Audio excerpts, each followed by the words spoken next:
Really, Trinity, really? I have my favorite character in the series and you do that to her. You do Lizelotte dirty like that. And I'm like, man, fuck you, man. I really like Lizelotte. And it's like, yeah, now it seems like I'm not going to see her for any more of the series right now.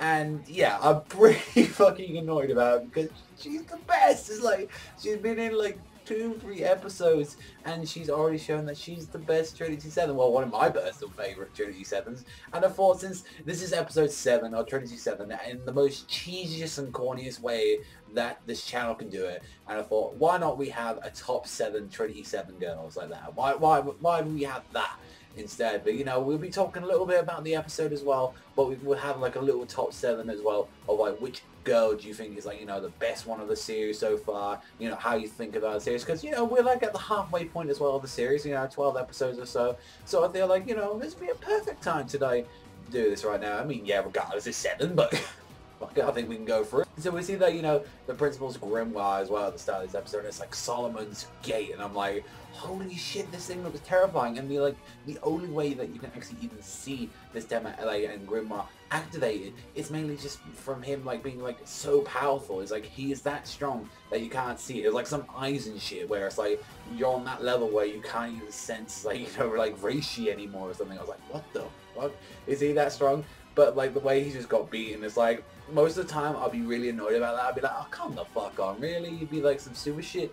But in this episode, I was just laughing. I was like, really? Lizelotte like lifted up her chest and saying, oh, what do you think about this? And he's like, oh, I love boobies like that. And he's like, just gets kicked to the fucking ground. I'm like, awesome principal right there. He's an awesome man. I can just tell you that. Like, he don't get no fucks. And he's like, yep, I can just repair the school. I don't give a fuck like that. And when we see like a lot of this episode with Arata, he was like learning from Akio as well, her member, and it was like, yeah, like their training seemed very interesting because, you know, it's like she learned the most important thing is that, you know, it has to be will. That's the whole thing about her powers, that if you don't have a strong enough will and stuff like that, so like do you have a strong will to win or something or to beat this person, then the power gets stronger and all that. If you don't like, oh, I'm gonna lose, then you can critically injure yourself and stuff like that. That's kind of with Akio's like themo that we know about it. And even as well, it seems like whenever he's acquired one, he seems to be getting into a little bit of their flashbacks. So we saw that she used to be like a nun or something, like she used to be a nun like where she's been in a church or something, which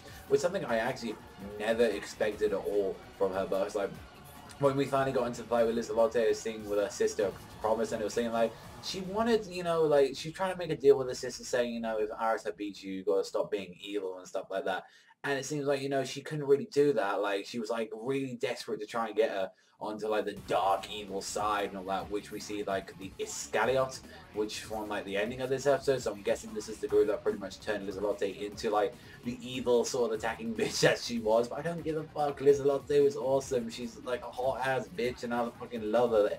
Everything she does and it's just awesome. And then when Arata showed up with like Akio's Denmo as well, he just looks sick. Like he looks like some fucking ancient dragon warrior or something like that. He looks like from a kung fu movie or something. Like he's got no sleeves like that. He's got the dragon around him. And I'm like thinking, this looks awesome. This like generally looks awesome. And it's just, his whole goal. It's just, I love that hasn't changed at all since day one. He's just like, I want a good squeeze of them.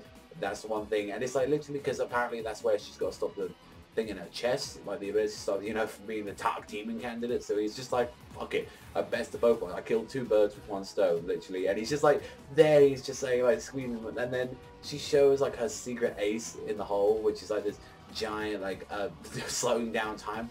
One more fact, like she slows time so much where it looks like she stopped it, but it's like they're like moving and talking at light speed. And the only thing she touched was like Arata. And then I just like he was like, god damn, even in this version it's like they're gonna be like freaking rock hard and stuff like that, so I won't feel like the squishiness of them.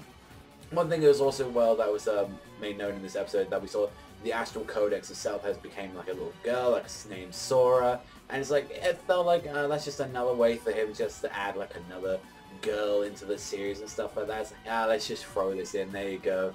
And it's just like, yeah, that looks more for like the lowly thing. I mean, don't get me wrong, she looks like a badass bitch and stuff like that. Like she can do stuff. I mean, she's like an ancient magical artifact, but the design of her like that, she looks really like freaking bait for, you know, the little ones. I can tell you that much. So yeah, not exactly what I was expecting and stuff like that. I thought it was going to be like someone who looked exactly like Hijiri or something like that, but it was like, no, it just turned out it's like some like little lowly girl or something.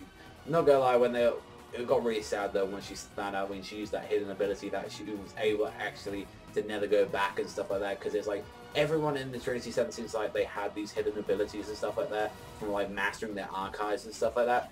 And it's really one of the sad things that she was there and she's like, she generally had feelings always like, if you get me out and stuff like that, I'll let you touch me wherever I want. And it's like, so for like the rest of the series, I'm not going to see it. And I'm assuming this because I've read a bit of the manga as well, and I haven't obviously caught to this part yet of the series, but I'm making assumptions as well that we're never going to see her till like near the end of the series, like later on or something.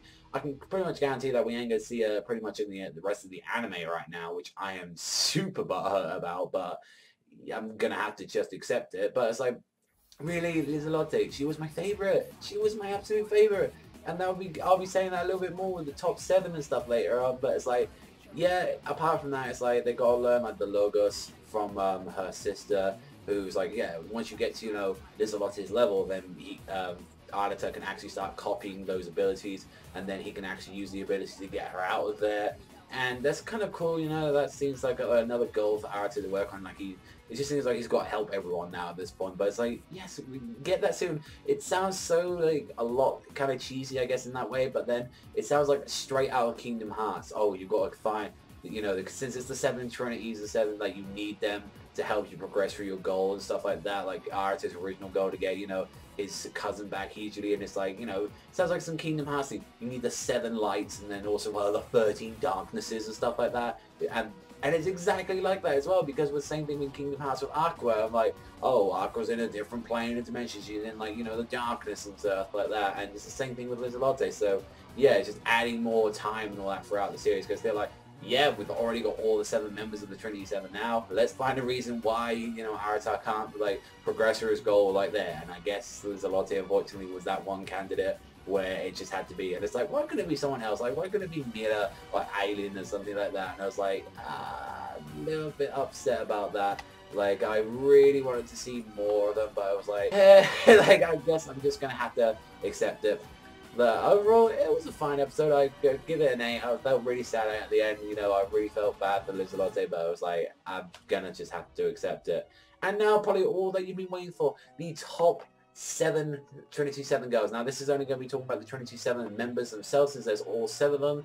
And I think we've got to go straight off and say from worst to best. So, the first one I'm going to go with Mia, you know, for his tsundere one. Even everyone in this episode will call her tsundere, and it's like, yeah, she had some cool moments. She had like this little cool extra chapter as well with Akio, and they have an interesting relationship, it seems like, but it hasn't really done enough to really make me say, oh, I really like this shit. She just seems bossy, bitchy, and it's like, oh, I don't give a fuck as long as it's for the Bleach task force and stuff like that. So yeah, I don't really care for Mila like that.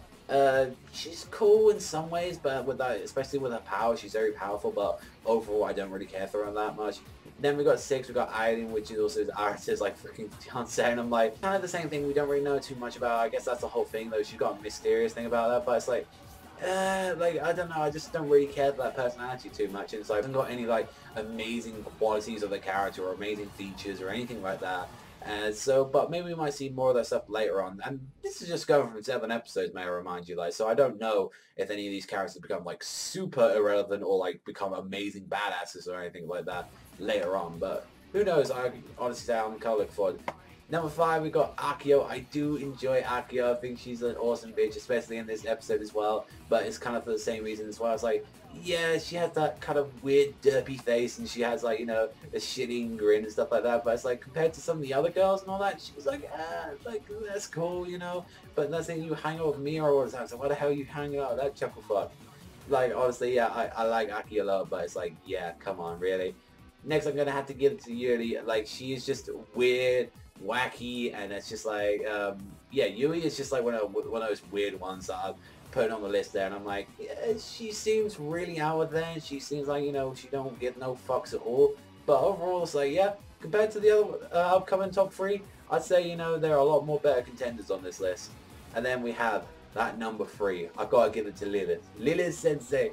She honestly feels like a more, you know, like sort of dumber down version of, I guess, like Rias from like High School DxD. I think that, you know, she had a very strong impression on the first episode. Like, she came in with that big, massive, like, sniper rifle Finma, and it's like, so far, it's like, yeah, she does get shit on a lot by the main character, Arata, but I do like, sort of, like, she is that caring teacher and stuff, and she's pretty young for even a teacher as well, so it shows that, you know, she has great grades, you know, she's really good at what she does and all that, and I'm looking forward to seeing, you know, what she can do. I hope she just isn't, you know, that one character that always, you know, just used there, just, oh, to touch that tit or make that joke there. Because I really do like what she's done so far in the series, and she seems, you know, kind of interesting character, so I'm looking forward more to that.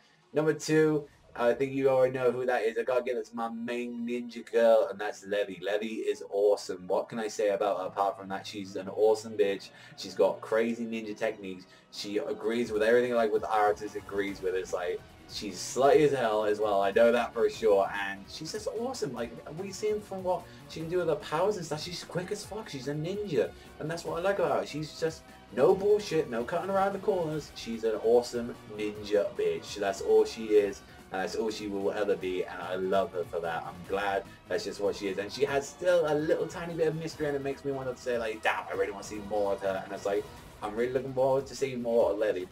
And unfortunately, number 1, as I've said, is Lizelotte. I'm sorry, but Lizelotte is just the best girl. Like, just the way how she acts, she's just unique to everyone else. I just really like that sort of character as well.